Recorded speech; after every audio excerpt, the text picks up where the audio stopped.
there's a huge bias. And a lot of people, so here's the thing, a lot of people, when they look at bias, are like, I'm not biased. But, unfortunately, we're all biased in some way, right? Like, if there are studies that show that if you're more attractive, you're more likely to get something. And if you ask someone, hey, if you ask any person in HR, like, hey, are you more willing to hire? They're like, no, all qualifications. Then why do attractive people tend to have the halo effect and all this stuff? They're like, there are things in psychology. Like, stop lying. Just be honest and look at the actual stats and, kind of use them. Now, there's another study, right, where it shows if your teeth are messed up, that you're less likely to get something, right? And then these are things and it's tough to really quantify because sometimes it's like maybe you're not confident because your teeth, or right, there's little effects, like maybe 10% of it is your confidence, then the 20% of it is that when people look at you, they kind of assume certain things about you because whatever, and then other things is like how they perceive clients may perceive you, right? So there are a lot of things, right? Also, the other thing is if you have teeth like that, you may not have money, so you don't know you're in a certain environment or you may, even if you have okay money, right, that you're okay, that your parents don't know any better to fix your teeth, and that's not something, no. There's so many factors, right?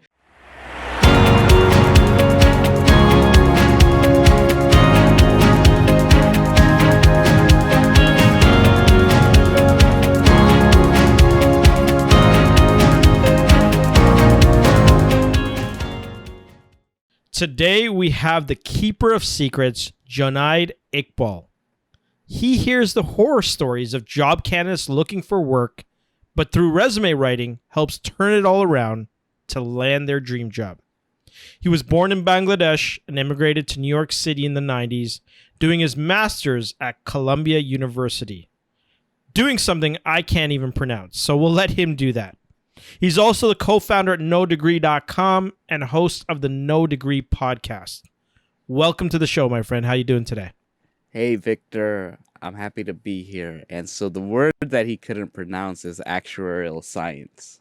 So I used to be an actuary, and for those of you who don't know, actuaries typically model things. They work in risk management, risk analysis, and they're the ones who come up with insurance prices. So how do you charge for insurance for a 22-year-old male who has a red Honda Civic that's 2015 in Toronto? And they kind of forecast the future because they got to make sure that, hey, you price in the probability of accidents, blah, blah, blah. And they use things like tickets, your age, as much things as they can because they're predicting the future, right? So they have to make sure that they have enough money to pay out when people crash. Interesting. So I didn't know that's what you did. I could do a whole episode on just that and how they're scamming people on insurance rates. No, I'm just kidding. But legitimately, I've always wondered. We just come up with the numbers. The business does the other stuff. Hey, look, to be fair, too many young males crash their damn cars. Like, they got to be a little safe. Yeah, you know what? And you're absolutely right. Like, the way I drive now versus the way I was driving in my early 20s, there's definitely a difference. So I get that completely.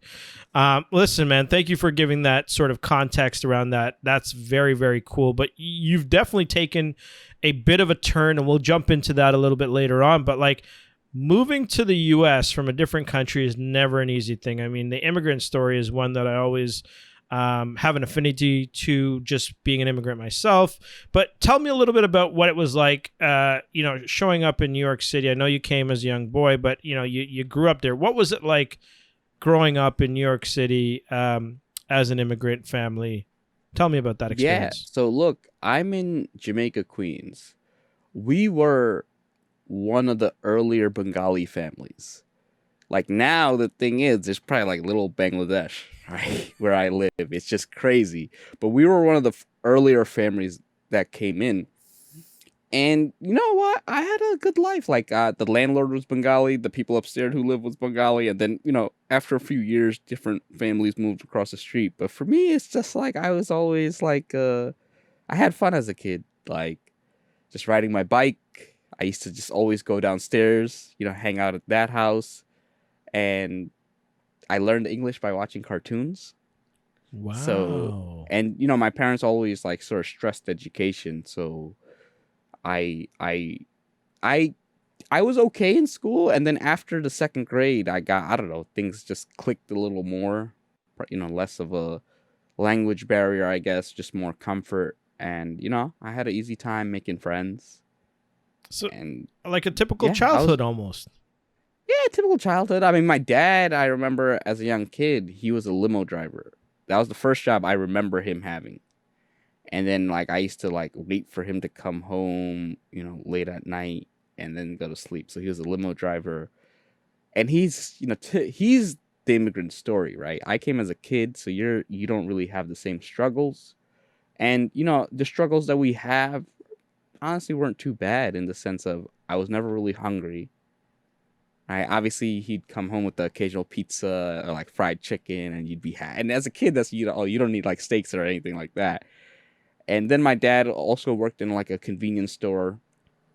He was a butcher at one point. I don't know if I was or I was like around when he was a butcher because he came to the US when I was born. So then he went back to Bangladesh, cuz he saved up some money cuz he was a taxi driver too before the limo driver. And then we, stayed and then lived there when I was like 6 months, and then we came here when I was like 3 years old. And he had the convenience store. He had and then for the most part, as long as I can remember, then he started construction. So he had like his construction van, and then he did that for even he does that to this day. So he had the true struggle. For us, it was like we always lived with somebody. So we had like 3 bedrooms. One was like super tiny, and we always like my uncle, right? We one time it was my aunt we used to live with, right? And then it was my uncle, right? And then it was another uncle, and then living room. I think I used to sleep in the living in my parents' room, and then the living room, right? We had a decent sized living room, so it's not tiny. And then, but it was always like people who were coming from Bangladesh. They'd stay for a few months, live. We'd always do that. Um, they would be the house that they stayed in to a few months till they got like their job or they found a place, and I always did that until we didn't fully live in our house until honestly I was in college. Wow. And then finally like my uncle moved out. Well, we say uncle, but it's just like everybody who's brown is an Yeah. uncle. And then finally we lived. But that again, that's not too bad. You live with somebody, they pay some bills and it helps with the family. You learn a lot. I had fun. Like cousins lived with us and family friends, and you learn a lot and you appreciate things. Definitely. And you talked about something that's really interesting that I've found too is around community, right? Like, I mean, you were one of the very first families there. But, now you say like there's like a little Bangladesh, right? Because at the end of the day, Yeah, like yeah, people who come and immigrate from other countries look for people similar to them to kind of congregate with, right? So, yeah, yeah, yeah, and that's another thing that maybe our guest didn't realize is people who are brown, we typically call out of respect, yeah, elders and people who are just maybe family friends, uncle versus yeah, Mr. So and so, right? Which is a very different yeah, thought process because everyone in school would be like, oh, you have so many uncles. I'm like, no, that's not how it works. But yeah, yeah. what are some of the things with your kind of going to school? Like, what was that like? I just realized today that I'd been mispronouncing your name. So, like, what was that like in Yeah. terms of having that going through school? So people will always mispronounce my name. They used to look at it and then when they're I'm pretty sure you may have had similar things too, where they look at the sheet and they're like, what is this name? Thankfully, like I had friends. I was school wasn't too bad. Elementary school wasn't too bad, right? Um, Now I got pretty good at school by like the third grade, and it was. But I always if I had my report card, like my second grade report card, it's always like, dude, he talks too much. He talks too much. He talks too much. And thankfully now it's like it's a big strength.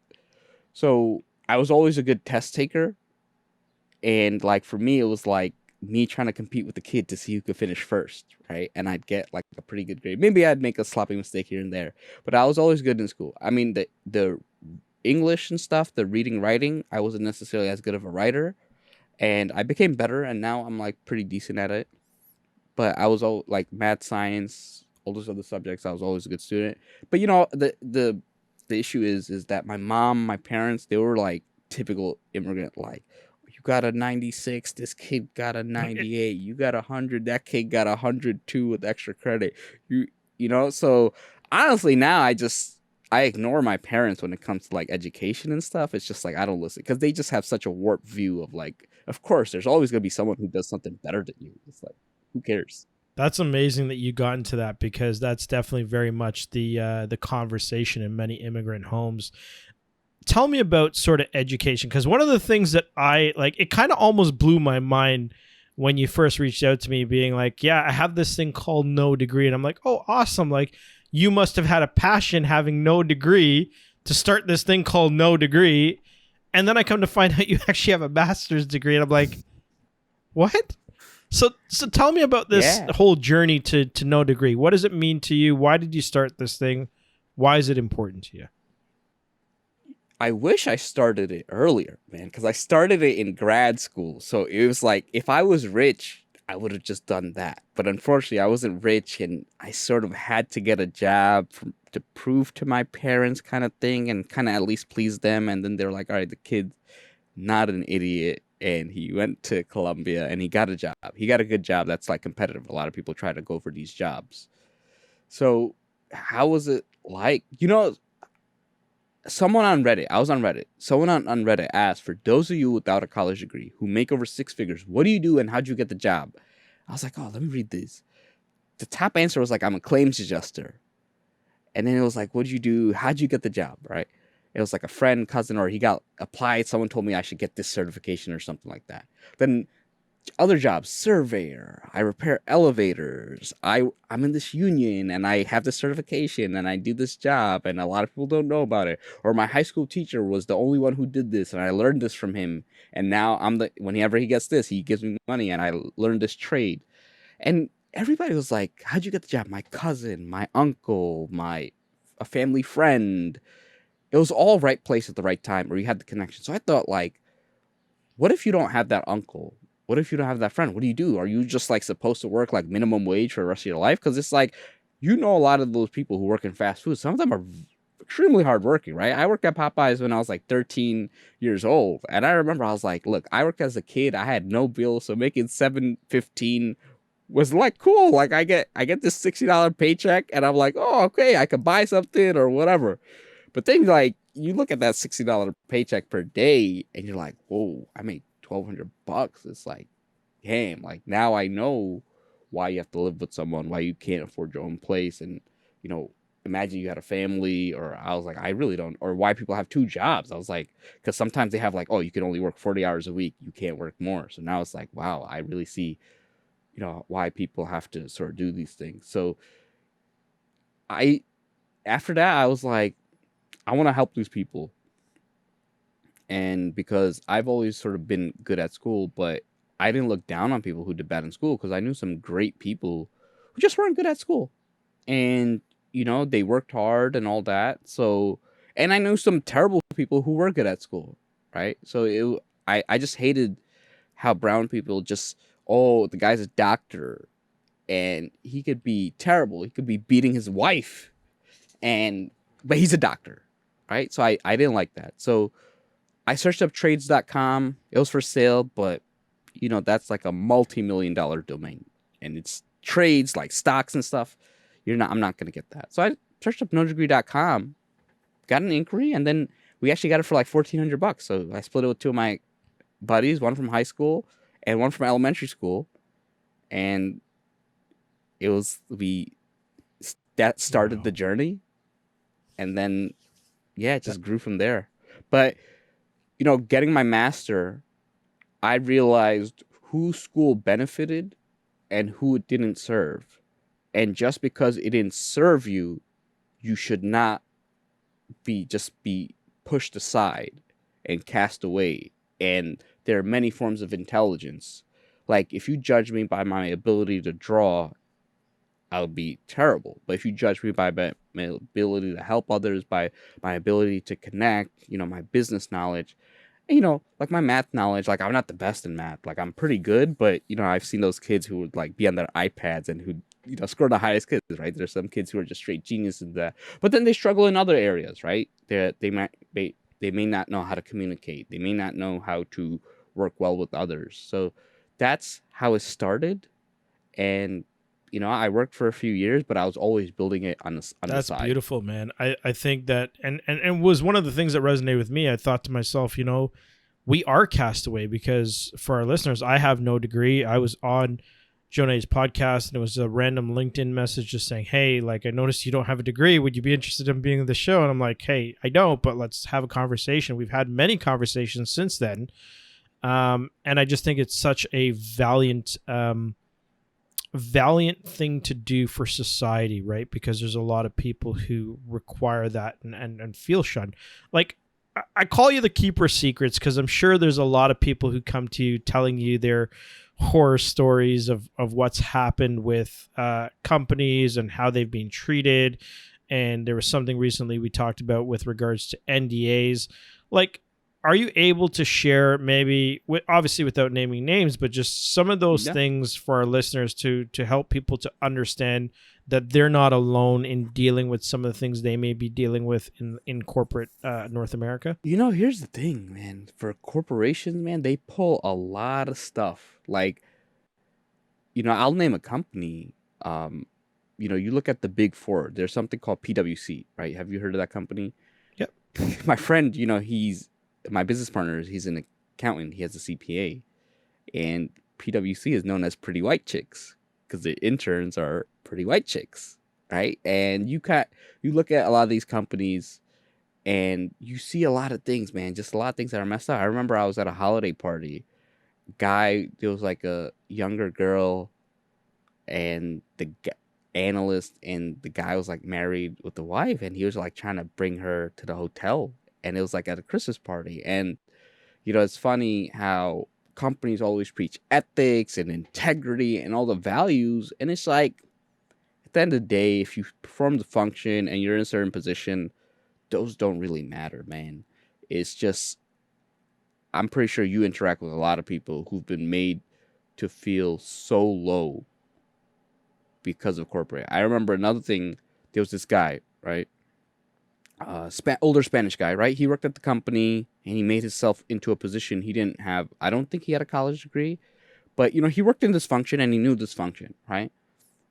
And then they tried to give him more work, and then there was a mess up. Like, let's say something happened and there was a mess up, but it was like, you shouldn't have given him that work. That's not what he was good at. And then he was the fall guy after working like 20, 30, 40, a long time, right? They had to let him go, but it was like the manager should have been the one let go, because that was the one who just tried to put more things on him and gave him things that he wasn't good at. So when he made a mistake in this like financial analysis model or whatever, he's a fall guy. I see it all the time where it's like people are the fall guys, and it's just not fair. And there's so much that happens. And I talk to people, so much unfairness, so much. Like I had one where he was like, he actually had to get a degree. He's working the job. They're like, oh, hey, we want to give you a promotion. And he's like, oh, so just give us a resume. Like, oh, you don't have a degree. Be like, hey, you can't get the promotion. And we're going to actually have to demote you from your current position, even though he was qualified to actually do the work, right? So it's just crazy how all the stories I hear, man. That's insane, and that's what I was saying. When people are coming to you, it's typically because they can't get hired or they're looking for new work, and they're looking to kind of clean things up. And thankfully, I haven't had to do a resume in a very, very, very, very long time. But once again, it's one of those things where I feel for people because I've never heard more dissatisfaction coming out of people than right now. And I think that what you're doing and helping people is really, really important. One of the things that we talked about or you kind of touched on a little bit was around the education system and how it's sort of like set up to maybe not help the people that really need the help. Can you dig into that a little bit more around diversity and how the Yeah. education system is failing some people. Yeah. So let me talk about Colombia. Very smart kids, right? But you're gonna see that a lot of the kids are wealthy. I'm talking about like when I went to Colombia, I was like, wow, kids are rich. Like I remember one guy, his dad was paying $4,800 a month for rent. So 2 bedroom in Manhattan, right? Midtown, 54th Street. His dad was also paying $5,000 a month, and the guy's brother lived next to DJ Deadmau5 in like Toronto. Like his brother lived in a hotel. I'll go to like think about it. I was thinking like, whoa, that's crazy. And then I saw like my girlfriend went to a program with Columbia, and one guy graduated. As soon as he graduated, he's an international student. His dad formed a company, made him a director, hired a CEO and a management team. So if you think about it, it's like that's like cheating. And then these people grow up to be successful and they tell you how you work. If you work hard, you can achieve anything. Meanwhile, it's like they cheated, right? They got like $1 million in free Monopoly money, and then they were able to just bully other people, right? And not that they were bad people or anything. It's just they had a lot of privilege. So you learn that these, while I'm tutoring for gas money, these people are going to Paris for their spring break and stuff. I was like, spring break is like, dude, I never had a spring break. I just had, that's like time I could work a little extra and save some money. So that's the thing about like these institutions. It's like a lot of the kids come, they tutored, like my girlfriend's a tutor and she tutors over $100 an hour, right? For like math. And I was like, damn, I remember I had tutors, but it was like, like 15, $20 an hour. And it's because my parents saved and they really stressed education, right? That's one thing that I've always had, right? That you had to go to tutor. I mean, I was still good in school, but it was like when I was in 6th grade, I was in 8th grade math, right? In summer, Wow. right? And I was scoring the highest in the class, right? Because the rest of them failed math, or you had like one or two other kids who were good at math. So that's like, now going back, I was naturally good at school. I picked up things. I was a fast reader, right? For me, it was not a matter of like, hey, am I going to do well? It's like, how well am I going to do, right? I was aiming to be top of the class, right? So that's what I did. But then if you're dyslexic, if you're not necessarily good at school, if you have ADHD, you have a disability, you have these other things, you can't focus, you can't grasp things, right? Like, I understand a lot of things in math, but then there's like higher level math that some people grasp, and I'm like trying to wrap my head around it, right? And you're judged on all these factors. And then there's a lot of other things too. It's like if you have a bad home life, if you have these other things, like studies even show like kids who have breakfast to like score X amount. So that's why it's like the free lunches are very important. Like it helps kids do a little better. So, because if you're hungry, and I used to eat a lot, so I had enough food, but I was always hungry because I just wanted more food, right? I was one of those skinny kids who could just eat forever. But if you're like hungry, you're not thinking about your math class, you're thinking about food. Like what can I eat next, right? And these other things that really impact. So a lot of people don't realize that. Yeah, impacts. And then a lot of people who go to college, they come from middle class backgrounds. They say something like 80% of college students come from middle class backgrounds. And then you have to think about like getting the supplies for school, right? So I was still, look, we weren't rich, but my mom was able to stay home. She would babysit kids for extra money, and my dad would save up and make money for tutoring. There are people who are like worried about putting food on the table. They're worried about being evicted, right? They're like, I know someone right now, it's like 2, 3 kids, and one of the youngest one, her room is the closet. Like she sleeps in the closet, like so you think about like, whoa. And one of my business partners, his mom, like when they first came into the country, they stayed at their uncle's house. His mom would sleep under the table, like the dining room table, because there's just a lot of families in that. So you think about like these people, and then you think about like other people who are like have like butlers and maids, and like I remember my friend told me like a story. One of the bosses that he had at a place, the guy's son, he would have a driver drive him to Long Island. His son wanted orange juice, and I think his son was like a teenager or maybe even young adult. So he made the driver drive back to get him some orange juice and come back. So you get me, like this is a totally different struggle. Like it's like I'm too lazy, so I'm gonna have this man drive like waste like 3 hours of his day so I could sip some orange juice. It's definitely very So different different yeah, sides of the track, if you will. right? I mean, Yeah. that's very interesting that you bring up some of the points around hunger and what's happening in people's lives outside of just the education system. And do you find that that's true for the workplace now as well, where there are people going into work that have personal situations that are pretty Yeah. serious, and maybe are being set up for failure in the type of work they're being asked to do within the workplace and things of that Yeah. nature? Yeah. I mean, look, if you look at this, right?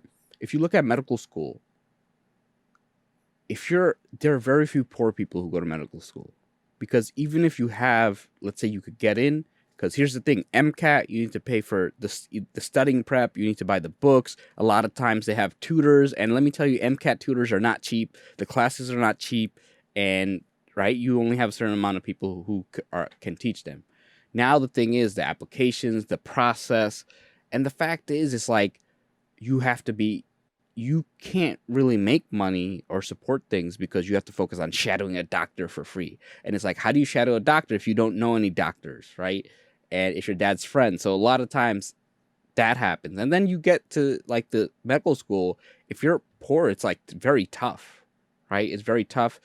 And I'm thinking like, I can't, like, if I'm 18, I can't wait 12 years to make money, right? I just can't. Like, I haven't had money like my whole life, right? I can't wait like 12 years to get a real job. So it's like, that's another thing that like the educational system and like these advanced degrees, like, yes, there's always one poor person who works like 2 jobs, but that shouldn't be the norm. That's not what you should look at. You should look at like what's realistic. And, so that's another thing. That's how like the educational system, right, sort of fails and favors certain types of people with certain types of money. Like, you know how it is. All systems favor money, right?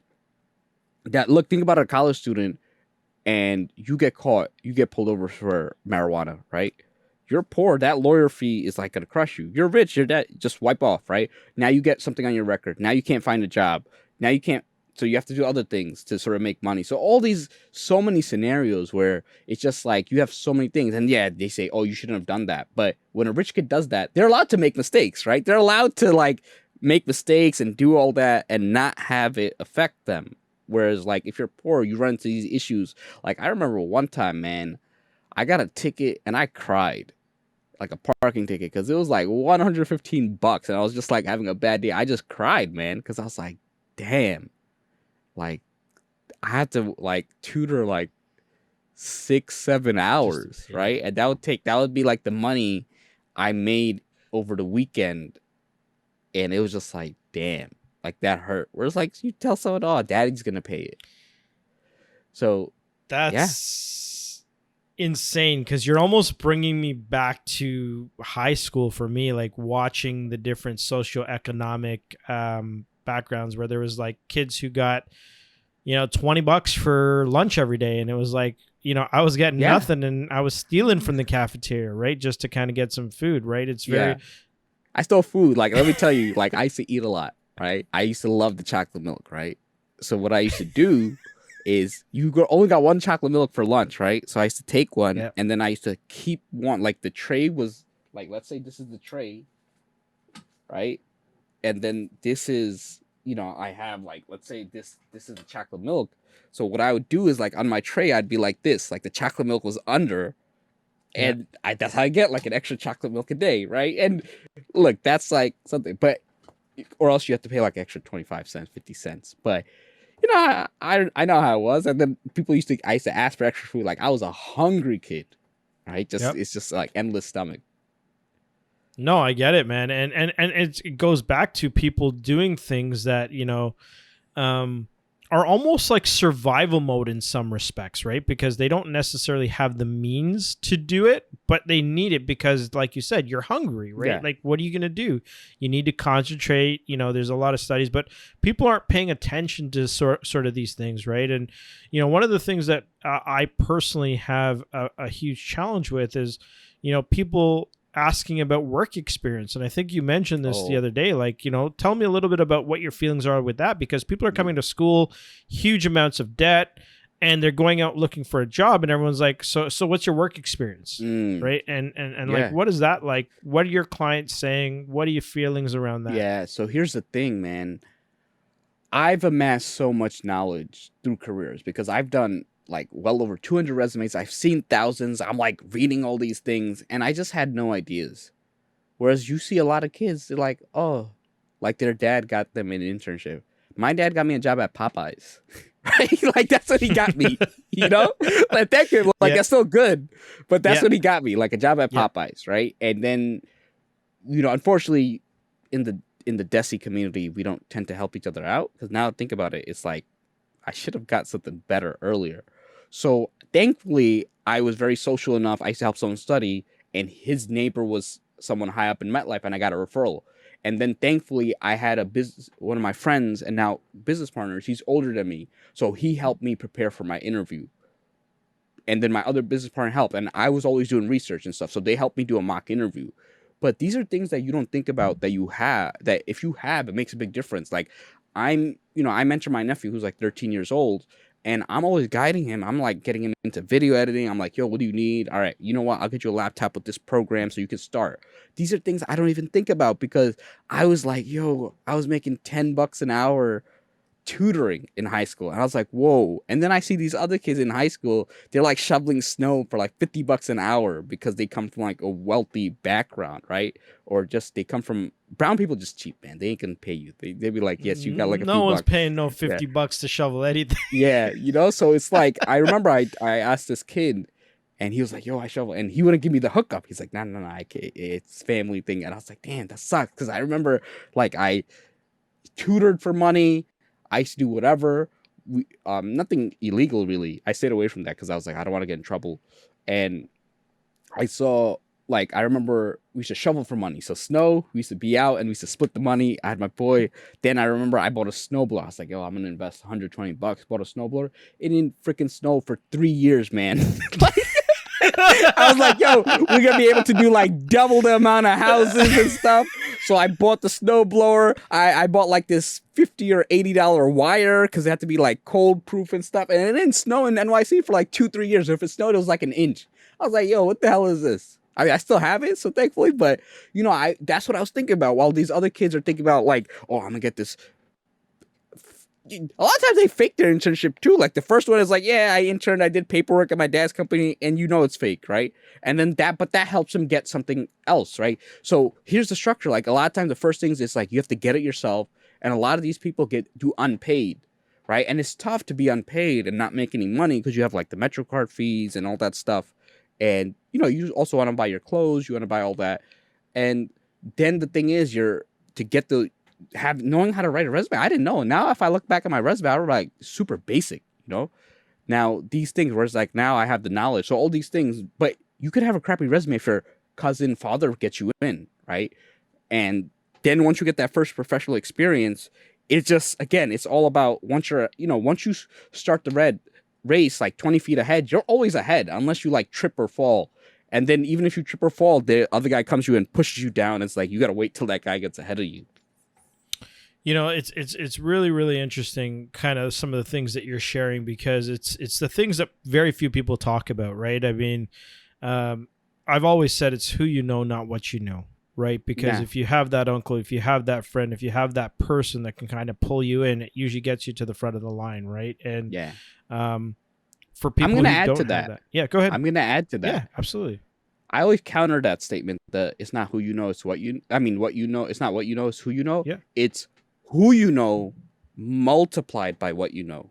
That's what it is. And if you don't know anybody, so think about it. If you multiply any number by 0, it's 0, right? So if you know a lot, but you don't know anyone, it's going to be multiplied by 0.1. So you need to know a lot to get where you want.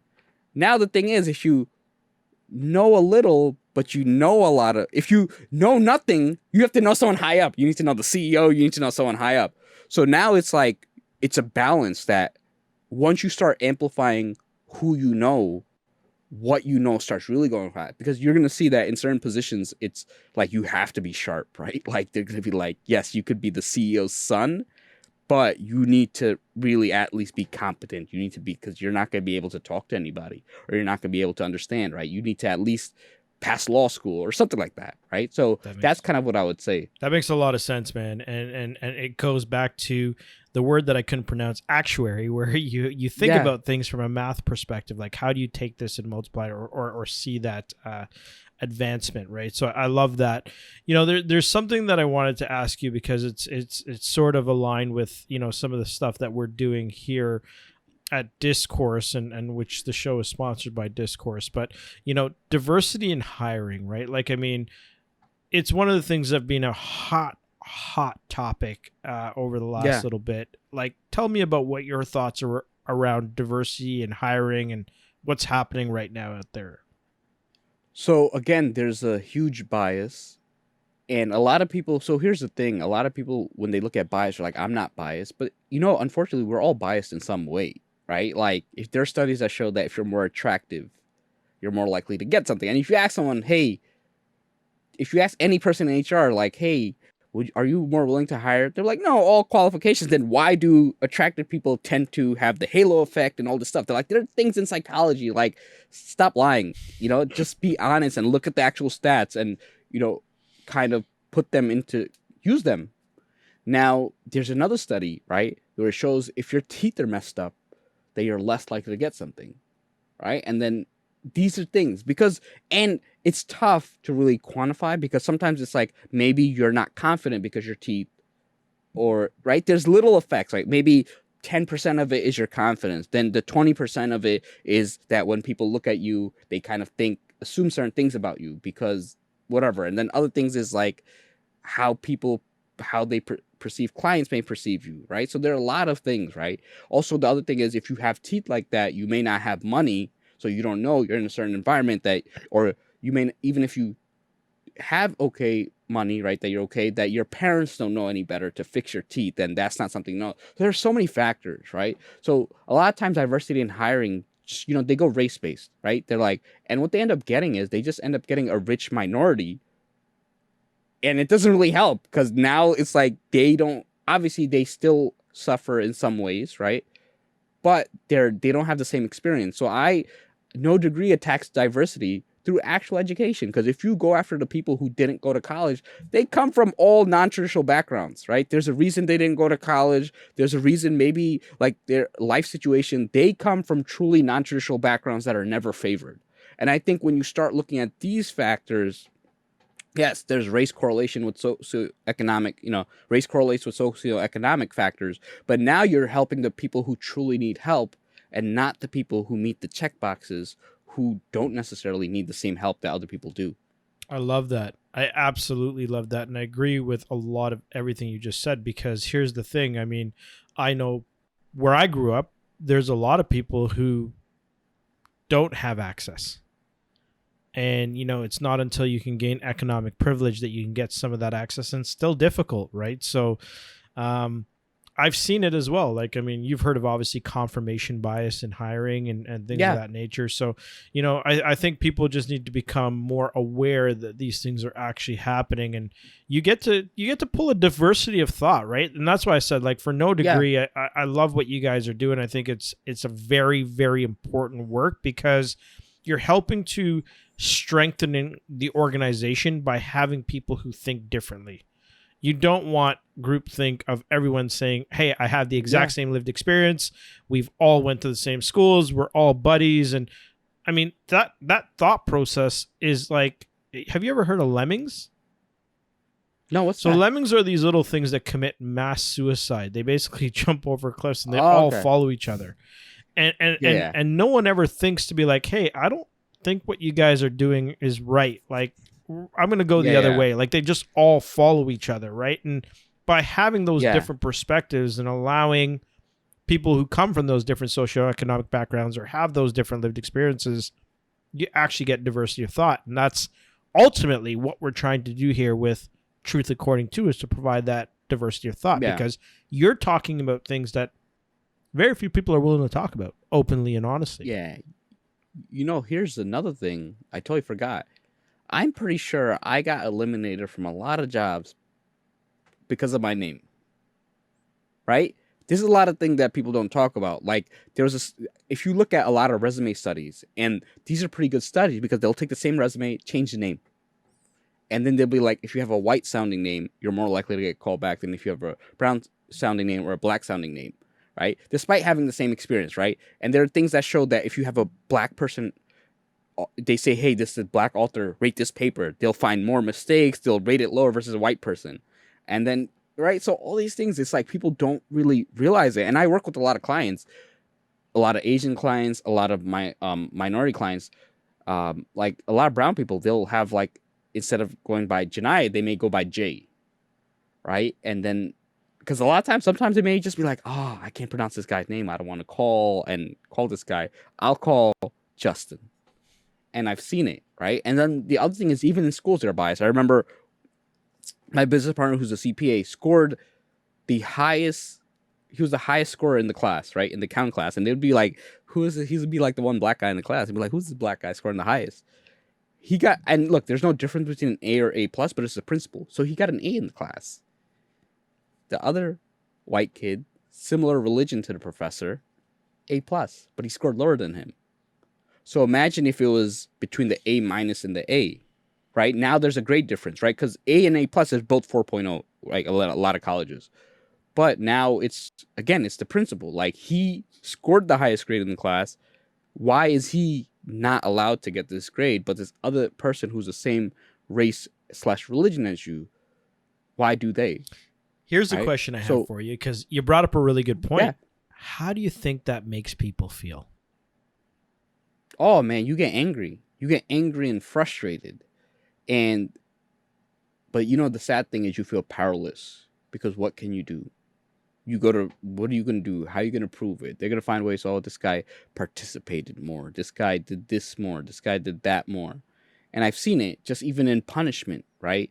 How do certain people get punished versus how other kids get punished, right? You see in the school system, if you're black, you're more likely to be suspended by a white teacher, right? And then you see the studies of how black students perform better with black male teachers. But then it's like there are very few black male teachers, right? So a lot of times, like these people, you know, you saw the recent thing, like the Captain. Did you see the Captain America Disney Plus? Ah, man, you gotta watch it. But damn, I skip this if you know anybody wants to spoil it. But don't, right? I don't want you, because it's a good series, but you should watch it. But the black guy becomes Captain America. He's the new Captain America. What? So then you have like you gotta watch it. So thankfully it's in the comics, so it's like, you know, it's not like it's out of left field, but like it's crazy. Like he was talking about the response, and then they were saying like how kids are like, yeah, I'm like Captain America, and you know, all these things, like they imprint who you want to be when you grow up, right? That you see that, hey, like I am a symbol of, right? Because Captain America is a symbol, right? And typically the first guy, you know, white, blue-eyed, right? But having a black guy who like stands up for the symbol, and you know, that's one of the things that the show goes over, like, you know, being a black guy who's Captain America, and he knows he's going to face a lot of issues from the black community, because it's like, but he's like, I'm still going to be the symbol, and I'm going to show them that I am American, right? Because that's another thing, right? Right, I am American, right? I'm an immigrant, but I am American, right? I grew up here. But here's the thing for a lot of people: when you realize and learn of your skin color in a situation, it's very uncomfortable, right? And that's something that a lot of people don't realize. Like I remember when I was like 18 years old, I was walking in Manhattan. I think I was going to work, and some old white lady, she whispers in my ear, "terrorist." And you know, it was weird. Like I just thought it was weird. Like, why would you do that to like some 18-year-old you don't know in the street, right? And then even when, like, I have small eyes, right? So just, I was always tired. I actually have sleep apnea, so that's probably why, like, you know, I used to look sort of tired all the time, right? And I remember every time cops would like kind of see me, they would always assume that I smoke marijuana, always. And it's like, I never smoked. Like I don't do any of that. Not that I have an issue against that, but they always like assume. But from their perspective, I was a certain way, right? Like I remember just how they treated me in interactions, and you think about it, and it's like, you know, all these things that you just see as normal, other kids don't necessarily experience, and race plays a factor. Definitely. And so does bias, right? You talked about it earlier, right? Where people Yeah, have these biases, and you see someone who has those types of eyes, because it is a characteristic of someone who smokes. They're going to believe that, hey, this person's done this, but and may not give you the benefit of the doubt based on your skin color, right? And I think that there's a lot to be said around yeah, diversity and some of the challenges that are now coming to light, and have come to light before, but I think the conversations are becoming more prevalent. People are more opening to listening, I hope. But at the end of the day, like, these are real life struggles. Like, this is your lived experience that can't be discounted, and it's your truth, right? And I just want to say thank you so much for sharing it here with us today. Going back to sort of New York City and being whispered in the air, I had a conversation with someone recently around 9/11, because we're coming up to the 20th anniversary here shortly, and it's something that I was very invested in. It was very, I have family in New York, and people who were in the buildings just minutes before the planes hit and left, and it was just like, thank God. But there was a lot of confusion that day as to, did they make it home? No one could get a hold of anyone. Was that when that lady came up and whispered that? Was that around the time of 9/11? Because that's just a really strange thing to whisper to someone. No, that was when I was 18. So 9/11 I was like, okay, 10 years old when it happened. Yep. This is 7 years later. So there was a big gap. I wasn't too affected by people necessarily, just because where I grew up, there was a lot of Bengalis, and New York City tends to be a little better, but so I don't remember too much. But sometimes you don't know how teachers, like, now as I grow up, I realize, like, teachers, when you're young, you just see teachers as like a totally separate, non-human type people who are only teachers, who don't necessarily have lives. But now that I think about it, like, I remember, like, I had a teacher in 6th grade, but she was biased towards males, like, in general. Like, I remember, like, the girls didn't necessarily do their homework, and they got higher grades. And look, I could have done better too, right? There were some things that I should have done better behavioral wise, but again, people don't like being treated unfairly, right? That's the thing. So I've seen that a lot of times. You know what? Actually, my high school had a teacher. She taught, like, European history, and she taught, like, AP classes. But the way she taught it, it was as if, like, the white history was the right history and it was superior history. And I have one of my friends, his name is Scott Goldstein, but he's an adopted Asian, a Jewish adopted Asian. So you have to choose your classes. In her classes, there would only be, like, a few minorities, right? But the thing is, I went to a specialized high school. Majority of the kids, Asian, Bengali, Indian, right? Majority of the school. So her class was majority white, right? And then my friend had a teacher. She'd be terrible, like, mean towards him. He's a Sri Lankan guy, right? And she'd be, like, super mean to him and all that stuff. My friend, the other guy, Scott, got into the class, and she was like, hey, are you supposed to be in this class? Because when he applied, she just saw the name. She didn't see him. She's like, hey, are you sure you're supposed to be in this class? And he's like, yeah. So you get what I mean? And it's like the teachers, if you wanted, like, the AP class, if you wanted that credit, there was one of the few classes. So, you kind of see it. And then how they teach, right? And how they teach makes you feel a certain way. And the grades, you think she was grading people fairly? No. Right? You just know she wasn't. So, looking back, I wish I had a lot more of this knowledge, but you're not going to have it as a young kid. And the thing is, unfortunately, immigrant parents are just going to be like, no, just doing good in school. Always right. That's how they think. Always right. Teachers always right. I mean, it's good from a respect perspective, but you also got to realize that teachers also really impact things and really just influence kids. So thankfully, most teachers were not like that. Most teachers, I find that a lot of teachers are pretty good-hearted and they truly get into their profession, but they're held back by bureaucracy. But these things, right? And so imagine having a lot of these racist teachers, right, who don't believe their kids are a certain way, or they're not willing to help. Right? Definitely. They're shaping young minds, right? And I think that,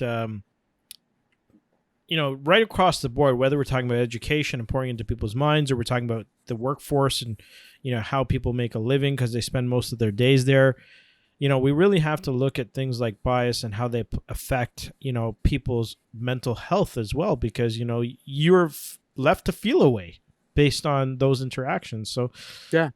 Jonaed, I have to be honest with you, man.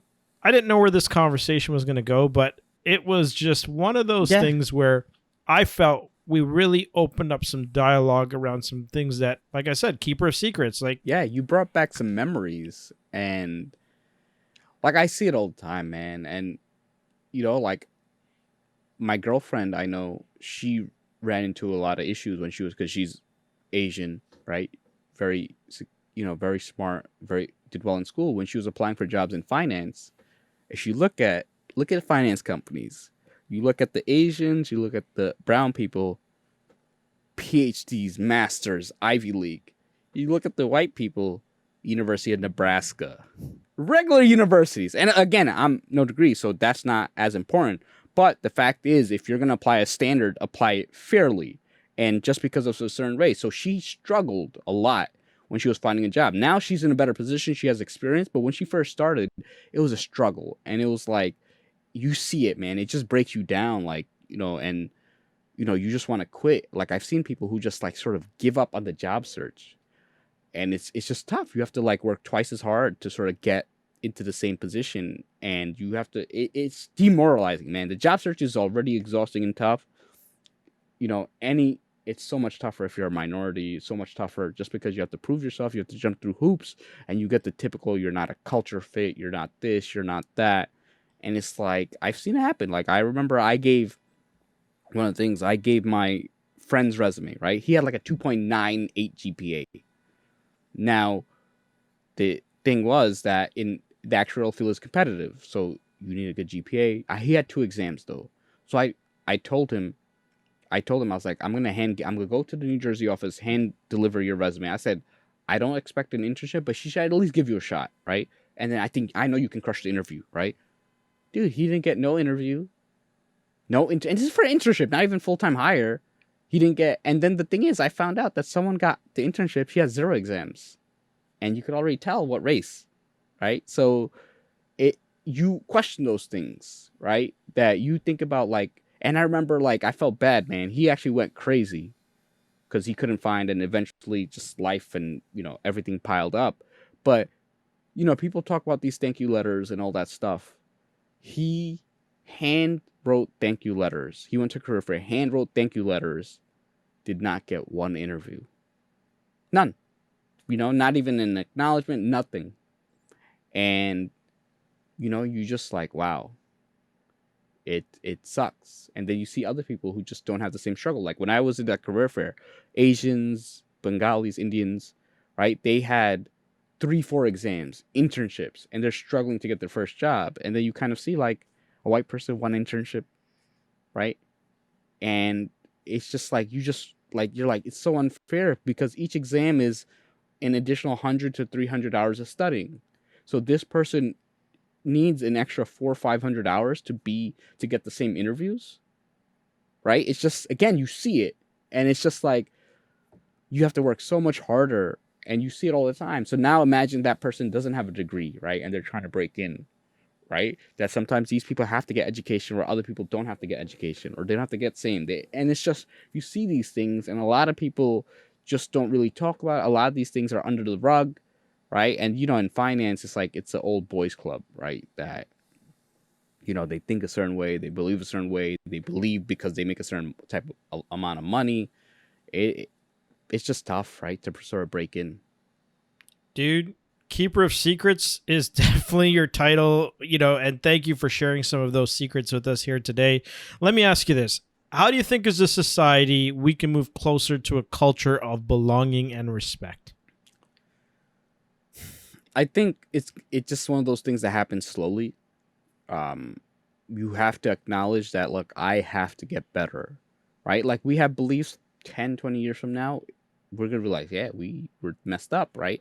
Because I'm going to tell you, like, I remember when I was in high school, like, being gay wasn't as accepted. And I'm not gay or anything, but it wasn't as accepted, right? And people used to call each other faggot and, all these other things. And now it's not like I haven't heard that word other than online in like years, right? Like it's just not even used. And it's good that, we as a society. So it's all about just being better and, those kind of things. I think you just have to realize that like I was wrong. I was wrong in how I thought. And then, it's funny, even like a lot of girls used to call me gay, right? Because they're like, oh, you look a certain way. I had clear skin, so you must be like. I was like, no, I'm lucky that I have clear skin. Like I don't have any. But it's just the fact that if I take skincare and I take care of my skin, that must mean I'm gay, right? Because I have my eyebrows. I know I got lucky with the eyebrows. So they're like, oh, you're gay because your eyebrows are like shaped nicely and stuff, and then if you think about it, it's like. It's not that there's anything wrong with being gay, but they're saying it because they believe something's wrong with you, and they're saying it in an insulting form. So it's not like if I defend myself, I'm not saying no, I don't. It's not because I think bad of gay people. It's that's not who I am, right? And you're using it in a demeaning way, just like some people would say, "Hey, you're Mexican, you're this," and it's not like you're. It's just the fact that it's used against you in a demeaning way. So it's like those type of things. And then, now these same people, it's like, gay pride and stuff. And it's like, I remember you were a freaking jerk. Like,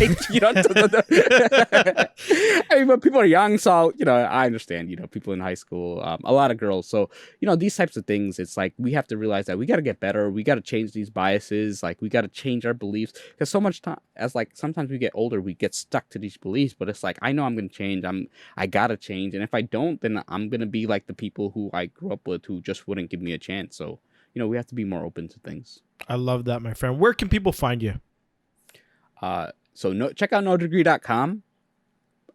I have a lot. The No Degree podcast is on nodegree.fm. It's on your favorite apps. And Victor was actually one of the episodes. Cool episode. And LinkedIn is definitely the way to go. So LinkedIn, type in Jonaed, Jonaed. You'll find me. It's going to say founder of nodegree.com. Now, the other thing is, TikTok, I have No Degree. There's like an Instagram No Degree podcast. So you'll find me. Once you search up, you'll find me. Amazing. That's awesome. Well, everyone, today's episode was probably one of the most enlightening for me because, like I said, I have not had to write a resume in a very long time. I've recently started hearing some of these stories because I've gotten onto LinkedIn and listening, and that's where Jonaed and I have met. And it's just unbelievable what's happening, but there's people like him making a difference, and that's what's important. So there you have it, folks. The truth according to Jonaed. Thank you. It was a fun episode. Yeah, man. Definitely, for sure.